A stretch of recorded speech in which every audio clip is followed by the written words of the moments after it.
Hello and welcome to the Total Saints podcast. We are the weekly Saints podcast, your home for all things Southampton Football Club.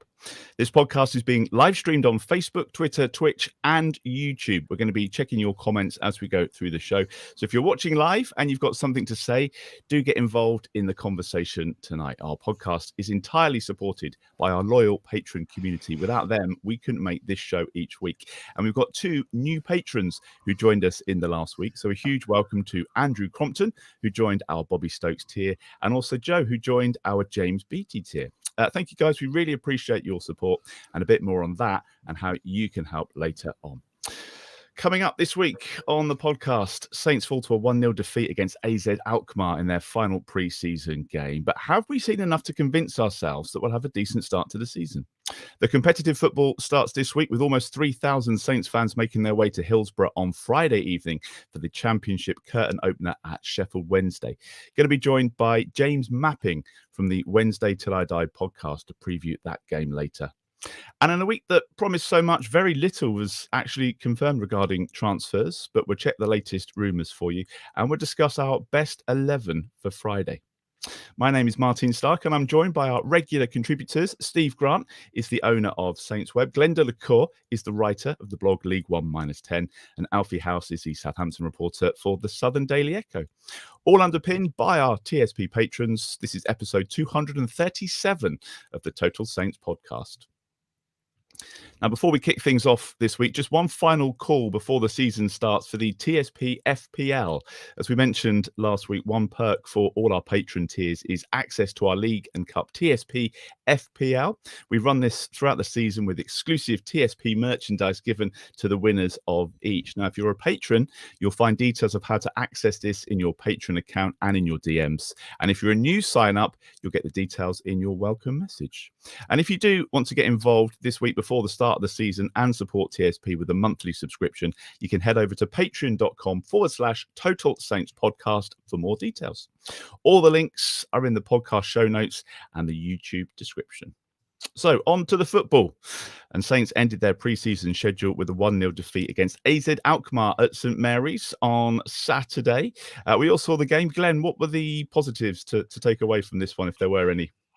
I think you've got to put the positives. You got to frame it with the Bournemouth friendly, which was just before that, because in the Bournemouth friendly we were slightly kamikaze in our attacking, and in that we were absolutely flying forward whenever we could, and we were leaving gaps all over the place. The positives I took from the Alkmaar game is that it was a little bit more pragmatic. I mean, it's all about finding a balance. So I thought the Alkmaar game as an exercise was quite good, because the midfield were, the midfield that we started with, which were Ward-Prowse, Smallbone and Alcaraz, they were quite disciplined in that they didn't all go at the same time. There was always an eye on what was going on, because you couldn't go into a league season playing like we did against Bournemouth, because you would just sort of like cough up just too many chances. I know we want to see us going forward, and we want to see options in front of the ball. But I thought the Alkmaar game we got the balance a little bit better, but we didn't have enough attacking threat, I thought, in the game. We didn't really work the goalkeeper at all, I don't think. Can't remember him having a save to make, but you got to remember they are a very good side, and they're better technically than any team that we're going to play this year. So I thought it was a good exercise, but I left with a again that worry. The worry changes from week to week. One day one week it's that we're not going to score enough goals, and the next week it's that we're going to concede too many goals. And I'm erring more on the we're not going to score enough goals at the moment. So I thought that the lineup that he picked was quite telling. I know we're going to get onto that later, but yeah, I just thought it was sort of merely okay as a performance. It didn't make me feel massively optimistic for the season, but I thought it was okay. It was a tough pre-season schedule, really, Alfie, wasn't it? But I guess that's what it's for. I mean, what did you make of Saturday? Did you have to take it in the context of all the other games and the opponents that we faced? Yeah, I think you do, and it was a tough preseason schedule, to be fair. I mean, Russell's made reference to Benfica about 4 different times when we were speaking to him. Obviously, Portuguese champions to start. Bournemouth, unfortunately, are a league above Southampton, and that was obviously a tough game. And AZ Alkmaar, as Glen mentioned, Europa Conference League semi-finalists. What I wanted to say though was because I made the exact same observation as Glen, and every other supporter I sort of spoke to online and at the game did as well, that it felt like it was a bit more of a, not a defensive exercise, but there was clearly a bit of pragmatism, a bit more conservatism in the play. Fullbacks weren't bombing quite as much. Midfield was a bit more balanced. So when I spoke to Russell after the game, I said, it looked a bit more conservative. Was there a bit of a difference in the detail to the players? And immediately went, "What? In what way? In what way?" Like not aggressively or defensively, but he was surprised I was asking him. So I said, "Well, I'm not an analyst, I don't know, but it looked to me like the fullbacks were a bit more calm. It wasn't quite as chaotic." And he was like, "No, there was absolutely no difference in the detail. Why would we do that? It was the same detail. It was just tougher opposition." So I'm not sure. I came out there thinking that it was a sort of a defensive test. Maybe like if you go away to Middlesbrough or something, that's how you might play. But I think the detail is exactly the same. So I think it might have just been the players struggling to get it out, to be honest. Maybe subconsciously that was something that they'd worked on this week, or perhaps possibly. He was upset that you'd rumbled him. Yeah, maybe. Was it that obvious? Steve, you were there yesterday. I mean, have you seen enough in pre-season to be confident going into that run of opening fixtures? Oh God, I don't know is the honest answer to that. I mean, there's we need a few more games, don't we? Oh God, no. I mean, let's have an away game against, I don't know, Weymouth. Someone we can stick 7, 8 goals past and kind of show that actually the strikers do know where the goal is, even if it's against National League South opposition or whatever. But yeah, it's difficult to gauge because the quality of opposition we've played in pre-season isn't what we're going to be playing week in, week out in the league. Huge difference in quality up and down, really. I mean, Reading were rubbish, and I don't think even the worst teams in the Championship will be down at their level this season.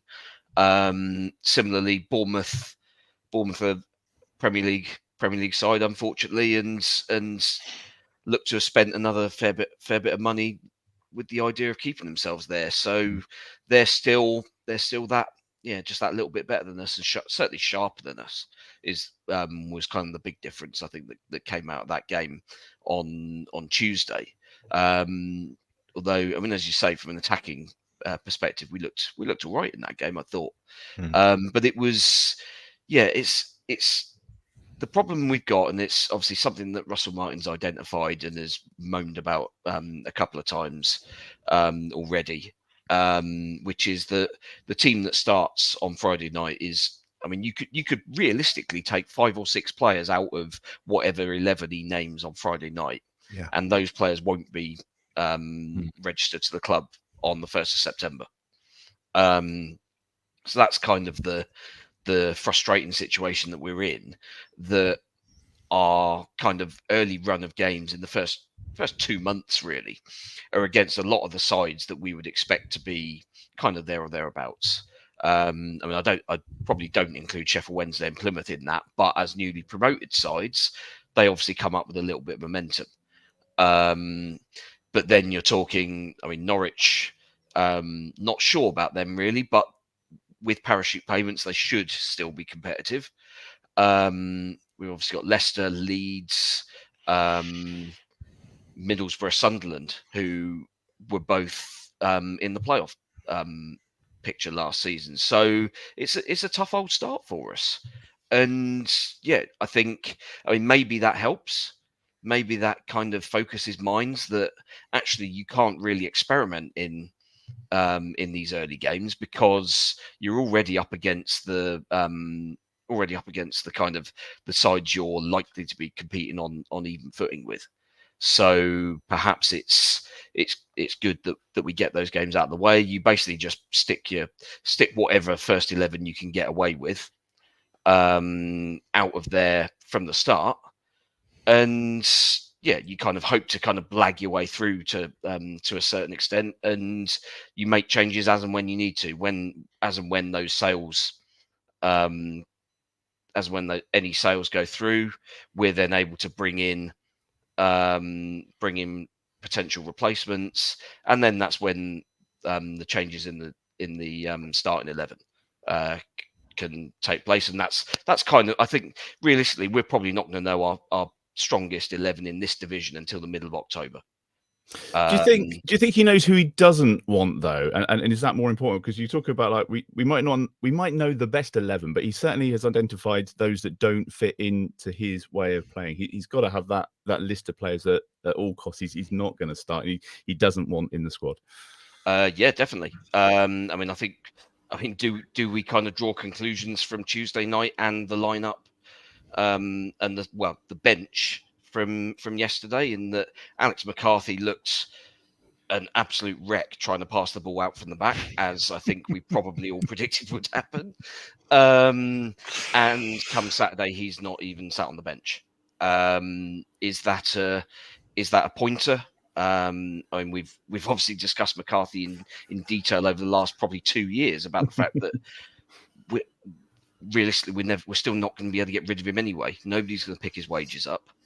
So unless we're willing to do some sort of deal to just get him out of the door, then we're kind of stuck with him to an extent, and that's not ideal when Bazunu's form is kind of a little bit up and down. We don't know how he's going to adapt to playing in this league. He might be absolutely fine, for all we know, but you would like to think that there is a competent backup behind him who can play the system. And unfortunately, we are confident that the guy that's the backup can't play the system. So that's quite a big concern for me. I think that's to be honest, that's probably one of our biggest issues.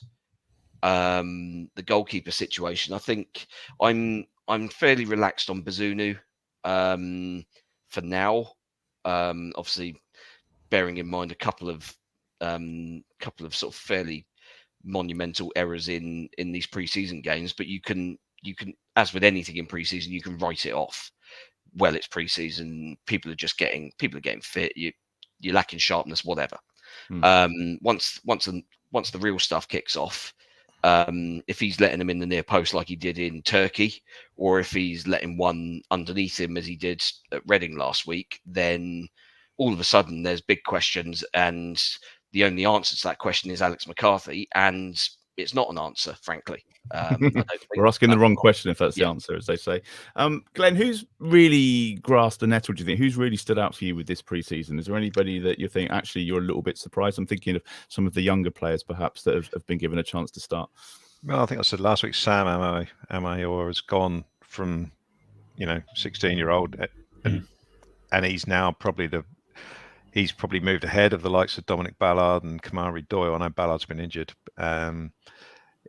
And because, I mean, our wide players last year was a massive problem. They were very mediocre, and we've got rid of a few, like Wilcox gone, Elianussi's gone, Orsic is gone. Not that he was ever really here anyway. And suddenly Nathan Teller's become probably our first choice wide player. I think everyone who picks starting 11 out of the players we've currently got would have him in it.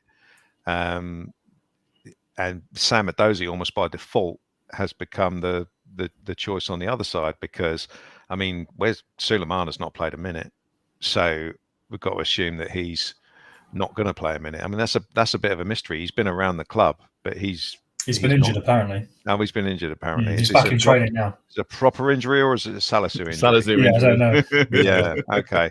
So obviously Sam has come on and played well. I've been impressed with Shay Charles.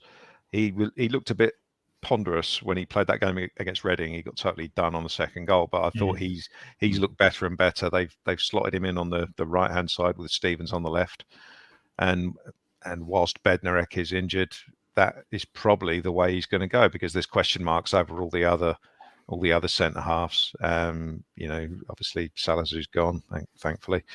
Bella-Kotchap is obviously not. He's not in the plans. Lianco, they've tried to get rid of him, but I think he's probably still going to be here. But But yeah, Ryan Manning has looked good, but then as Steve said last week, he just slots perfectly into the system. He knows exactly how it's going to play. It'd be really interesting to see out of Tino and Carl Walker-Peters. Has to be Tino, surely. Yeah, I mean, we've touched on the ridiculousness of Newcastle trying to lowball for him and stuff like that. I think Tino will still be here, and it's all gone quiet on Walker-Peters. But as Steve said earlier, it could all massively change even by Friday. So, does Romeo Lavia play on Friday if he's still here? I mean, he's one of our best players. So you were thinking, okay, well, if he's still here, maybe we'll play him. But he hasn't looked particularly on it in the preseason games. But then his head's full of Jurgen Klopp whispering sweet nothings, isn't it? No doubt, as Jurgen tends to do. So no, there's been no one who I would class as being, a massive surprise apart from the youngster. Any disappointments, Alfie, for you? Anybody that you thought might have had a better preseason than? I mean, Sam Adozie possibly. For me, I was expecting perhaps a little bit more. I wouldn't say Sam Adozie disappointed me, to be fair, because he didn't play any football since Ruben Sellers came in, which was something I spoke about with him yesterday. Actually, as question, he sort of said that he went through all the phases of, being a bench player and being an impact player for Ralph, and then obviously Nathan Jones made him a starting wing back, which he didn't mind actually. He quite enjoyed working with Nathan Jones. Apparently, he said that he learned a lot. So I didn't see what he learned on that. But then obviously he had the third phase, which was he didn't play a minute under Ruben Sellers. Basically, he was one of the ones that was cast aside, presumably because he tries to take the ball forward rather than pass it backwards. But disappointments, I think, is harsh. But I mean, Lianco, for me, has revealed himself as probably not what we could have hoped, unfortunately. So, disappointment seems harsh, but I think he probably isn't quite up to it in what mine wants. And like I say, the goalkeeper situation worries me, but I still back Gavin Bazunu a little bit as well. Other disappointments, I don't know how fit Che Adams has been. I don't know if he's been 100% firing rounds ago, but I would have liked to have seen him sort of just grab the ball by the horns and say to Russell, this striker position is mine, because at the moment he's let Adam Armstrong get in front of him. And I don't think he'll be pleased with that if he wants to play. Just before, we want to talk about the interview with Jason Wilcox as well, so we'll get onto that a bit later in the pod. Obviously, we'll come back to transfers as well. Just before we preview the Sheffield Wednesday game, I know, Glenn, you were doing some comparisons to our team that we had last time in the Championship, and that just a quick conversation around that has kind of thrown up a few concerns as where we are going into this season compared to last. We haven't, as Saints fans, we haven't been in the Championship since 2010? Yeah. So it's a long time. The league may have changed, but if 2012, I think 2012 was it. So if you look at the side that we had that got promoted out of this league, which is obviously what we're trying to do this season, as it stands at the moment, obviously we're not at the transfer window. We're not at the end of the transfer window. If you look at the spine of the team that got promoted, you're talking Kelvin Davis, Font, Hammond and Schneiderlin, Ricky Lambert. We're nowhere near that, in terms of the players that we've got at the moment. Obviously, we're going to play a different style of football with a totally different manager, and it's years further on. But that team had, it had a lot of grit in it, and it had a lot of know-how. It had a lot of experience, and it had players who'd been around the league, even the players who you don't necessarily remember too much about, like Danny Fox, Richard Chaplow, Jack Cork. I know Jack Cork was only a youngster then, but he'd had a good ground in playing in the Championship for other clubs. So it was that, and you had a young Adam Lallana as well to add a bit of magic. Now you can argue that we've got players like that, Nathan Teller, Sam Adozie, whatever, who could turn into that sort of player, but just to me, we look quite a long way short at the moment, bearing in mind the players that we are expecting to leave.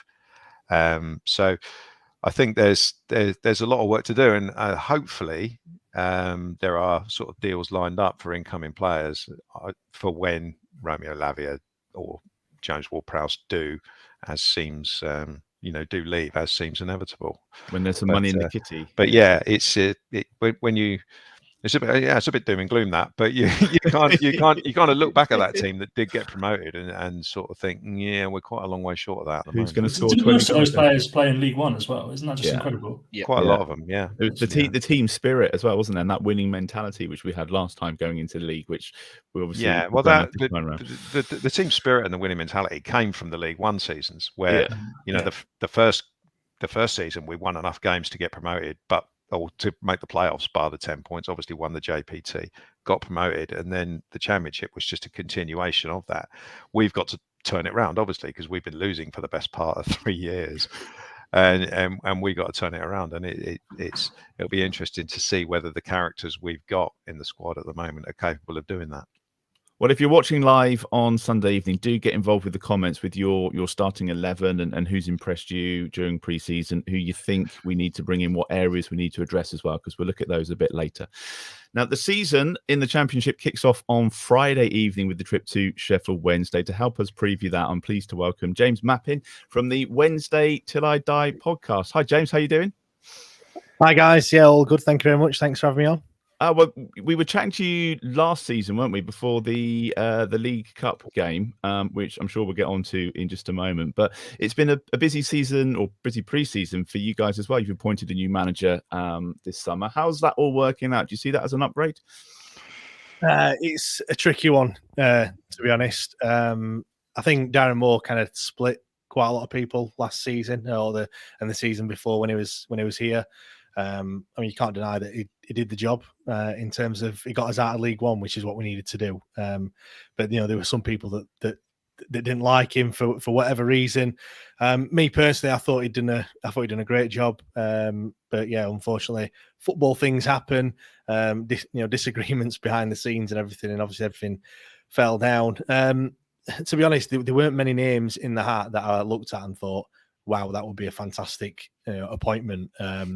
However, when you look at Xisco and you look at the fact that he took Watford up out of this league, he's managed in this league before. I suppose out of everyone, you think, well, yeah, he has got a decent track record. The noise coming out from behind the scenes was that we have a list of players that the chairman's going to pick and choose from, and that's kind of how Xisco's worked before, especially at Watford. He didn't have the say over the players that came in. So from that point of view, yeah, it seemed like a good fit, and also I had intents of moving away from the boring 5-3-2 that we were playing for the past couple of seasons, which I think did a job in League One. However, I think we needed something a little bit different, and Xisco seemed to have brought that different style of playing, which I think will be refreshing to see. So what is the style of play going to be like going forward then? What can we expect? Well, based on pre-season, he's gone back to a back four rather than a 3 or a 5, whichever way you want to look at it. He's been yesterday in the game against Luton, it was more of a 4-1-4-1 formation. Although he has experimented with a 4-2-3-1 and various other reincarnations of that formation, but mainly he's onto a back four instead of a back 3 or a back 5, like I said, whichever way you want to look at it. So yeah, something a bit different. Pre-season's not gone great, let's say. I think just the timings have all been wrong, personally. The fact that we had to go up via the playoffs, other teams have had that extra time to get the teams ready. Then we've obviously got rid of the manager 2 weeks after our season's finished. Then it takes another 2 weeks to get the manager in. Then it takes another 2 weeks to actually sign a player as well. So, and then we're here now, and we're 5 days from the season starting. So yeah, timing has been awful this pre-season. Well, it took us long enough to get a manager in, and we knew who we wanted. Steve, what are your thoughts looking ahead to Friday night? Do you think it's going to be a good game? There's been some pretty high-scoring games over the years. There's been some pretty turgid affairs as well. It's difficult to see which way this one's going to go. Yeah, I mean, toss a coin on that front. I don't think it'll be an average game. It'll either be brilliant or god awful. I think. I mean, Wednesday were. I mean, as James said, they. From what I saw, which I mean, admittedly wasn't a huge amount, but the few games I did see, they were largely kind of defensively resilient, but was that just because of weight of numbers? Was that because you were defending with 5 against League One opposition? And it's, you, as you say, if they've moved systems now and they're playing a different way, but they've still got the same players that they had in League One for the most part, then I mean, how are they going to be sort of capable of making that step up? But it's Friday night under the lights, presumably going to be a big crowd. I'd no idea if it's a sellout at the home end, but I think we've sold even the extra tickets that that we were eventually given. So should be a decent atmosphere at least, and no doubt Andy Hinchcliffe will be getting very excited in the co-coms seat on Sky. That'll be really I'm expecting that to be pretty one-sided. James, who are the new faces that we should look out for? Have you seen much of I know there's been a couple of additions this summer. Have you been able to see much of them in pre-season? In short, no. Yeah, we've signed 3. Well, we've signed 4 players in this transfer window. One was Reece James, who we had on loan for all of last season, so he doesn't really feel like much of a new face. He plays at left back, pretty solid. Played quite a lot centre back as well. Someone that's about 4'10", he did quite well at centre back, to be honest. The other 3 that have come in, Juan Delgado, he's operates as more of a right-sided midfielder or a winger. He played yesterday, played the first 45 minutes. He looks good, looks strong. He's got a little bit of pace about him as well. He had a chance, which perhaps, a bit of a heavy touch, but no, that's something that we're lacking at the moment. We've got Malik Wilkes on the right, but he played about 5 games last season. He was injured. He's hardly played any pre-season either, so it was definitely something that we needed. Ashley Fletcher on loan from Watford on a season-long loan. Tall. It looks very much like Michael Smith, who we've already got. If you're quite lazy and just look at his height, but he does like to get in behind defenses, and that's one thing that's going to be different this season. Last season, everyone said we were crying out for pace. Gregory and Smith up front, they've got no pace really between them whatsoever. But when you come up against sides such as Morecambe, Wickham, all these sides like that, Accrington, Stanley as well, they just play with every man behind the ball, and they sit really deep, and it's very hard to break them down. So even though we lacked pace, we wouldn't have been able to use it anyway. However, this season, playing a bit more of a counter-attacking football, we are going to need a little bit of pace. I don't think Ashley Fletcher is the answer, but he's certainly another guy up top. And then the other one who I'm really excited about, but we haven't seen because he's only just come in a couple of days ago, is Paul Valentin, guy that we signed from Sporting Gijon. There's a theme here as well, like Juan Delgado and Spanish speaking manager as well, and he's all players that have played with or been managed by Cisco as well in the past. But looking at his stats, he has got a bit of pace about him. He plays right back. So the 2 new guys linking up is something that we're going to be looking forward to. But yeah, Ashley Fletcher came off the bench yesterday and played 20-25 minutes. It didn't really do a great deal, but yeah, at that point we'd made quite a few changes anyway, so it was probably quite difficult. So yeah, in answer to your initial question, we haven't really seen any of it.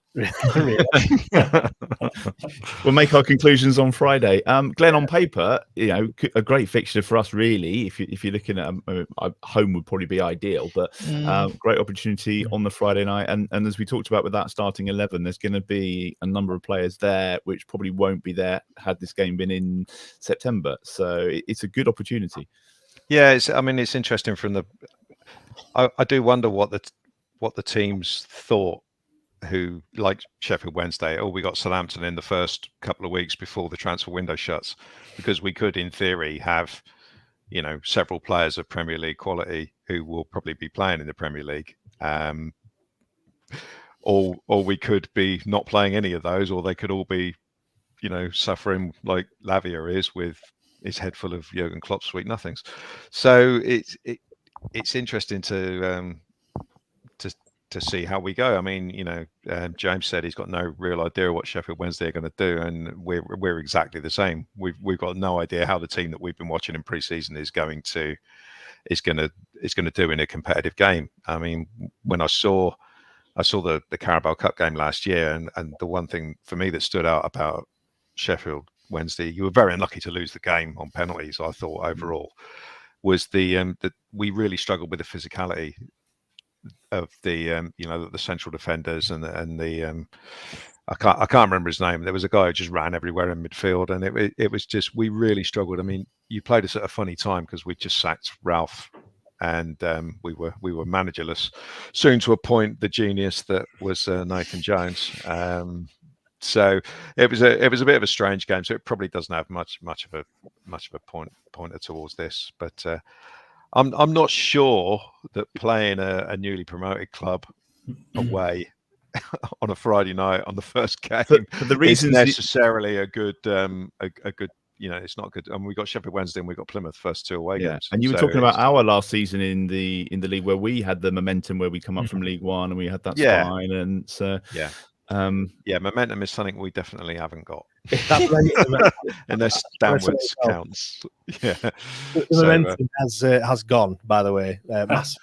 We've not even kicked a ball, and things off the pitch and everything. The manager going. The fact that we've not really strengthened the squad, we let quite a few people go. I mean, I'm just looking at the side that played against you last season. On the whole, largely it is the same. Dele Bashiru, he's probably the only one that's missing, and Stockdale as well, who was in goal.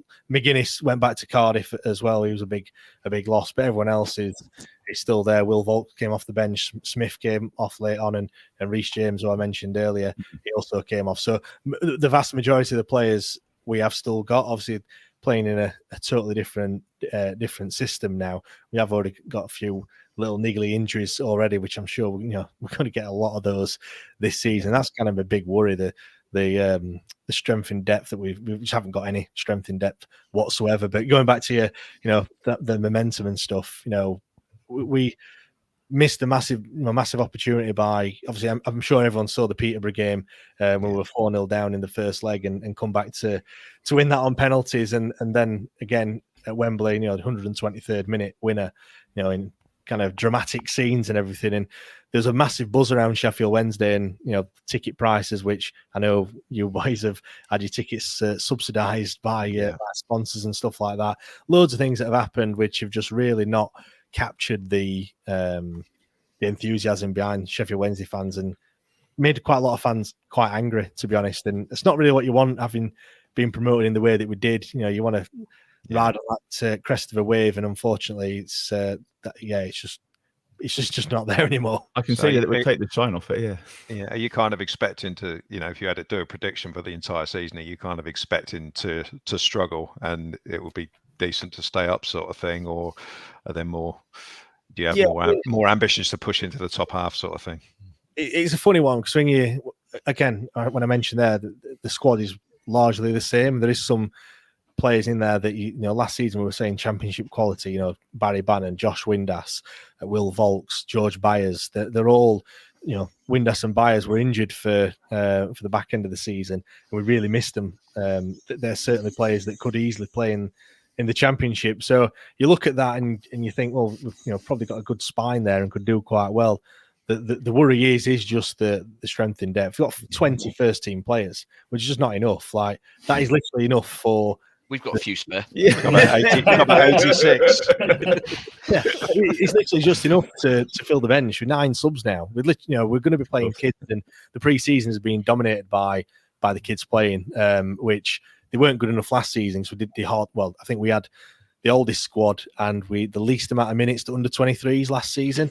And then now we're asking them players to make the step up and play in the championship, which is going to be difficult. And there's some fans that have got rose-tinted glasses on saying, we're going to find a few gems. But, how many times have we said that? And they play and they're awful. So, they get found out. It's all right playing against York and Chesterfield in a pre-season friendly, but maybe York and Chesterfield is their level, not playing against Southampton in the first game of the season, who've just got relegated, and as you said, have kept quite a lot of your Premier League players. Going to trouble you for a score prediction in just a minute, James, before we let you go. Alfie, are you looking forward to the trip to Hillsborough on a Friday night? There's going to be a few of these trips up north, isn't there, this season? I think I worked out earlier in the month. I think it's like 8,000 total miles we're going to be doing on the road, something like that. It's a ridiculous amount, but That being said, I think something that Russell said was a lot of the players aren't going to feel like they've come out of the Premier League because they're playing at Hillsborough on a Friday night in front of what will hopefully be a sold-out stadium. I think the atmosphere is going to be absolutely phenomenal. I can't wait. What I am interested in is, James, you mentioned sort of the potential for playing on the counter-attack. I mean, we don't know exactly what quick the counter-attack will be, because he'll be more than happy for the team to have 70% possession. But as we saw against AZ Alkmaar, if you don't turn that into anything, you can concede 2 shots in the game and lose 1 or 2-0. So that's made me a little bit nervous, to be honest. But yeah, I'm really looking forward to it. Good. All right, James, score prediction for you. How do you see this one playing out? Can I go in my head and my heart? Yeah, absolutely. Yeah. It could be totally different, to be fair. The fact that pre-season has been awful, although saying that, if you play Football Manager, when you have a crap pre-season, you're normally pretty good in the league. So I'm holding out some hope. But no, I think my head's saying you're going to have far too much for us. We're playing a new style, which it seems like we've not even got to grips with yet. My head's saying it's going to be a 3-1 defeat. My heart says that we could perhaps nick it 1-0 and make it, like you've just been saying, Alfie, not break us down, and we could catch on the break with and nick one. Okay, Steve, score prediction for you, please, for this game. Oh yeah, I mean, I would kind of go. I think the head sort of option, I think, is probably a 1-0 win for us. Okay. I don't think we've got the goals in us just yet. Much like you, we're also trying out a new style of playing where we're dominating possession rather than ceding it and trying to nick stuff on the break. So yeah, I mean, looking man for man, you would obviously say, yeah, we're going to have the better lineups, but with the atmosphere behind them, who kind of knows how it goes? I mean, I'd absolutely bite your arm off for just a scrappy 1-0 win, 84th minute winner. Just get the 3 points on the board right at the very start. Top of the league on Friday night. That'd be lovely. Get off and running. Yeah. Okay. So I'll put you down for 1-0, right? Yep, that'll do. Okay. Glenn? I'm a little bit concerned about how our team will react to the atmosphere and the expectation, because there is an expectation from the manager and from the higher ups at the club that we're gonna mount a promotion bid this year. As I said earlier, I don't quite see it at the moment with the players that we've got, especially in the forward areas, as Steve alluded to there. So it's I think the first half is the first 20 minutes are going to be massive. If we can survive what I predict will be a bit of a rough opening 20 minutes, then I can maybe see us get nicking the game later on. If we get to half time at 0-0, I could maybe see us nicking it. But yeah, that's what I'll go for. I'll go for a 1-0 win, but I think all bets are off. It could be anything. We could easily get beat 3-0. You can see we're oozing with confidence, James, ahead of this one. Alfie? As well, you keep mentioning the atmosphere. If things aren't going right, the atmosphere will get toxic. Even early on. So, already, home or away? Hang on.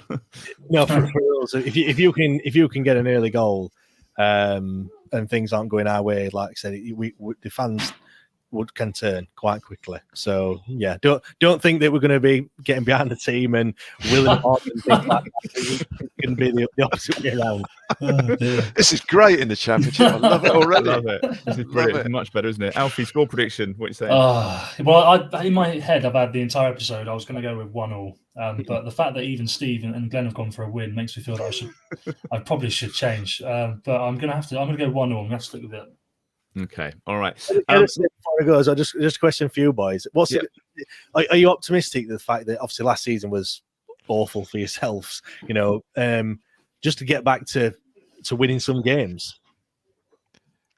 Well, if it transpires like that, I mean, we all said exactly the same in 2005, the last time we came down, and yeah, we didn't go back up for another 7 years or so. So it was, I think a lot of people are going to have a little bit of a rude awakening.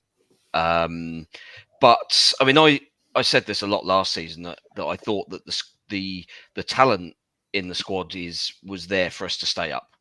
But it was a combination of bad management and not enough leadership within the playing squad. At the moment, we still don't have that leadership, and the management is kind of new and fresh, and the jury's out at the moment. So yeah, who knows? But yeah, there's a lot of expectation, certainly. Definitely. It'd be nice to play some better football. I think that's something that's definitely going to happen. We are going to play a better style of football. I think there will be more. We'll score more goals. So there'll be, and we won't have VAR disallowing them every 2 minutes, which seemed to happen last year. So yeah, I'm looking forward to that, and I think the results will come, but I'm not particularly confident at this moment in time, given the sort of change around that's happening and is going to happen in the next sort of 4 or 5 weeks. And the buzzword seems to be patience at the moment for us. It might not happen straight away. We're going to have to just wait and see. So patience. But personally, I'm just looking forward to maybe stringing a couple of wins together, because it's been a long time since we had a win 3 or 4 in a row. So we'll see. James, thanks for coming on. Really good, really insightful. And if it's all right with you, we'll catch up again later in the season.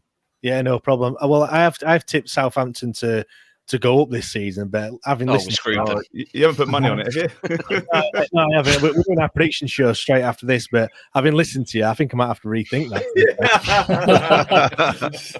You got the make of us. Cheers, James. Have a good season. Cheers. No problem. Cheers, guys. Thank you. Looking forward to it. Looking forward to that at the weekend.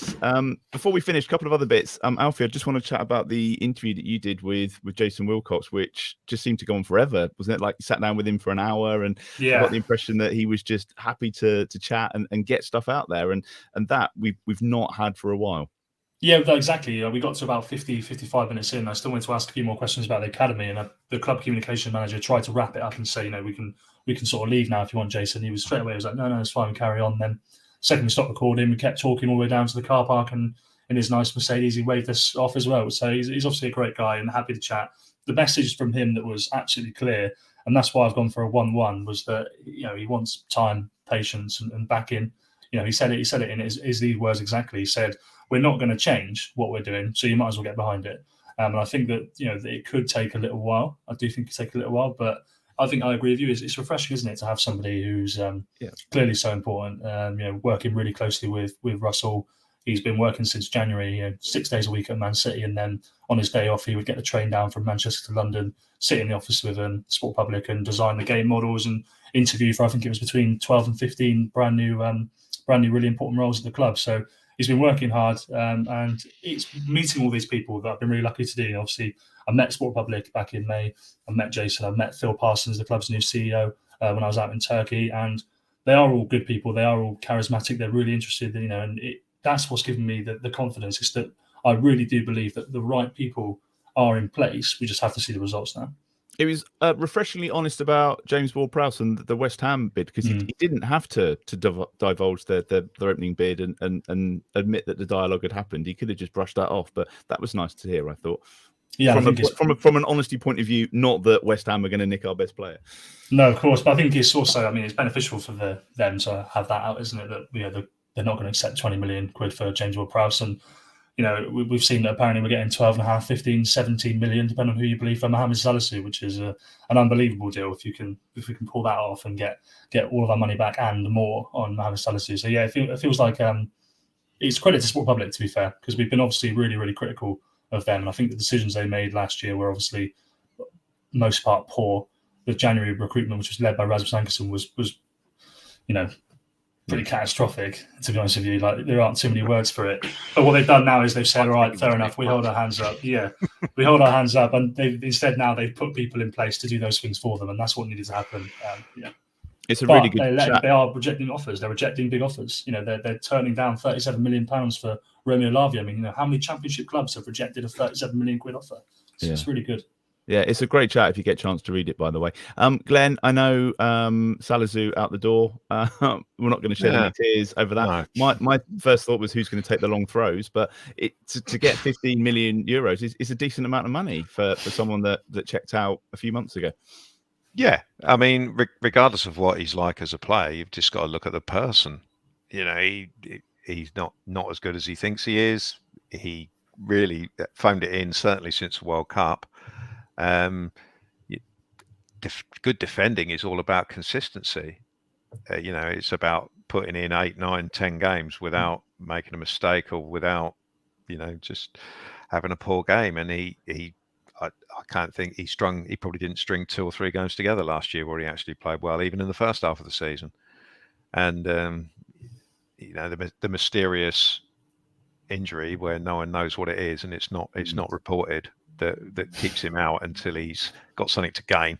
He came back I think he played the Benfica game, didn't he? Where I was surprised to see him. Did he play in Turkey as well? He did play in Turkey, yeah. Yeah, He was actually really good in Turkey, to be honest with you. Yeah, He's probably the best player. It's just to probably remind people that he's here, and I'm sure it was nothing to do with wanting to turn over a new leaf for the club. So it's a shame, because when he came in, there was lots of noise about how good he was, and that I remember Martin Semmens saying at the time they kind of half expected him to be the next. Not exactly the next Virgil van Dijk, but they thought they'd be selling him for a lot of money in 2 or 3 years' time. Well, remember that Man City game, Glen, last January, where he was man of the match on Sky by a mile. You're thinking £40 million player right there, but yeah, absolutely. Well, that was the headline, wasn't it? Like the following few days was right. City want him 50 million. That's going to be done in the summer, and I think 3 games later, he was turning in sort of 4 out of 10 performances. Yeah. So it all clearly got to his head. Yeah, his head went, and then he got picked for the World Cup, and that was probably another thing as well. He scored a goal out there, didn't he, as well? So, and World Cup, yeah. I actually think, looking back, and you mentioned that, I actually think Ralph, and if I'm wrong, I apologise, but I think Ralph referenced the fact that Mohamed Salah might have let it get to his head after that Man City thing. I think he said something along those lines. I can't remember exactly. Yeah, I'm pretty sure he did. I mean, the bottom line is he's a good player, but does he want to be at Southampton? Was he going to turn over a new leaf and play 46 decent games in the Championship? Answer: no. So he can go, and exactly the same applies to Bella-Kotchap as well. And he can go when the time is right. And if they get, Leipzig has been mentioned because they're selling the centre after Manchester City. Has that happened yet? No, I don't think it has. So, I mean, Bella-Kotchap, I don't know if he's injured or pretending to be injured or what, but he's not been around in pre-season whatsoever, has he? He's not even been seen or anything. So yeah, but if Salisu goes, Bella-Kotchap goes. Obviously, Lianco, they're looking to they're looking to get rid of. Chiletazar was linked with Lyon, was it this week? So they're all of a sudden we've got no centre backs. Yeah, they're going to have to do 7 centre backs previously. Yeah, they're going to have to do some work in the transfer before the transfer window. Reportedly bringing in Zach Orr, is it, who's a former Arsenal defender? The Telegraph reported, I believe. 19-year-old. Yeah. I mean, apparently to play first team football, but it seems another risk if so. Could be another one for the future. The other thing, Steve, I don't know if you saw this week, the EFL said they're going to adopt a new approach to timekeeping, which presumably means the actually following the laws of the game. Well, it kind of read like we're just going to follow the laws of the game. But I know you were at the World Cup, weren't you, where they were putting they were applying the laws, as it were, and there was some quite for the first couple of games at least, some quite lengthy delays. Are we essentially saying that we should cancel all our plans on a Saturday night because we're looking at an extra half an hour's play? I don't think it'll be that bad. I think the first 2 or 3 weeks might be a bit silly. There might be a few games where bedding in, do you think, just sort of bedding in and getting used to it? Well, and also referees not wanting to be marked down for kind of not applying the rules, for not being kind of going against the directive. Well, and it's I think the first 2 or 3 weeks will probably be a little bit silly. You'll probably have first halves where there's 3 or 4 added as a matter of course, whereas previously it's always been 1 at the most. And it'll be 6 or 7 at least for the second half, and you can add a few on if you're playing against a team that's kind of taking the piss a little bit, as obviously we did a couple of times last season in notable games. But I would expect it's going to be frustrating, and everyone's going to moan about it. But ultimately, the thing that annoys me is the fact that they weren't doing this before, and they've made this announcement. Oh, look at us! The referees have now been told to apply the laws that they did do it one game last season, Steve, didn't they? Oh When yeah, they were the at Arsenal away, they yeah, applied the laws. Simon but- Hooper, wasn't it? yeah. And Right. yeah, he just decided, yeah, well, I'm just going to stop the watch at everything. Yeah. But yeah, I mean, the specific things they listed, like stopping the watch when a penalty is awarded and only restarting it when the penalty's taken. I mean, I learned that when I did the referee's course when I was 14 years old. And I turned 40 this year, so that was quite a while ago. And yet, yeah, all this referees at the top level have got very lazy. The job is obviously ridiculously hard because of the pace of the game. They are, as a general rule, they are 15 to 20 years older than the athletes, the toned athletes that they're trying to control. But they don't make it easy for themselves, and they basically just decided that certain parts of the law of the laws of the game they can just ignore. That's fine. We'll hide behind common sense, and then everyone will moan about referees not showing consistency.